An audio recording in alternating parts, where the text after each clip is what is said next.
Comment simplifier, vulgariser et faire passer des concepts complexes à vos adhérents? Il existe un média d'une efficacité redoutable pour ça, et il porte le nom de infographie. Tout d'abord, une infographie, c'est quoi? Une infographie, ce n'est pas un dessin. Une infographie, c'est une image qui raconte de manière simple une histoire faite de données compliquées. Quand faut-il utiliser une infographie et pourquoi? Le premier cas d'utilisation d'une infographie est quand vous voulez simplifier un concept complexe.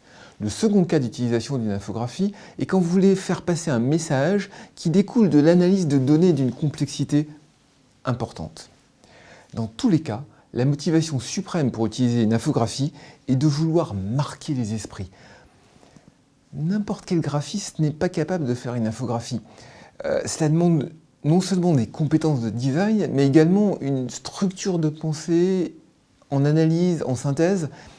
Un jour, un graphiste est revenu d'une réunion client en me montrant l'infographie sur laquelle il travaillait, et il m'a dit « Finalement, on a décidé de rajouter ce petit paragraphe de texte ici, juste pour expliquer l'infographie. » J'ai simplement pris sa feuille, délicatement je l'ai pliée en 4 et je l'ai mise à la corbeille en lui disant « Il faut sans doute repartir de zéro. » Une infographie qui a besoin d'une ligne de texte n'est pas une infographie.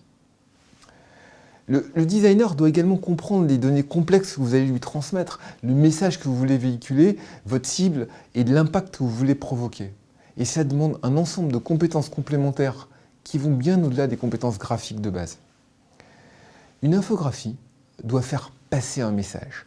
Une bonne infographie, c'est une image qui interpelle, qui fait réfléchir, qui fait voir un sujet sous une nouvelle perspective et qui, par conséquent, donne envie de la partager. Le second intérêt d'une infographie, c'est justement aussi l'importance des retombées que vous pouvez en attendre. Lorsque votre cible va spontanément la partager avec ses pairs, par email, sur les réseaux sociaux, ou lorsque Google va l'indexer dans les premières images dans ses résultats de recherche. Si vous voulez utiliser la puissance des infographies pour augmenter votre impact sur votre profession à l'occasion du lancement de votre prochain projet, posez-nous votre question ci-dessous. À bientôt!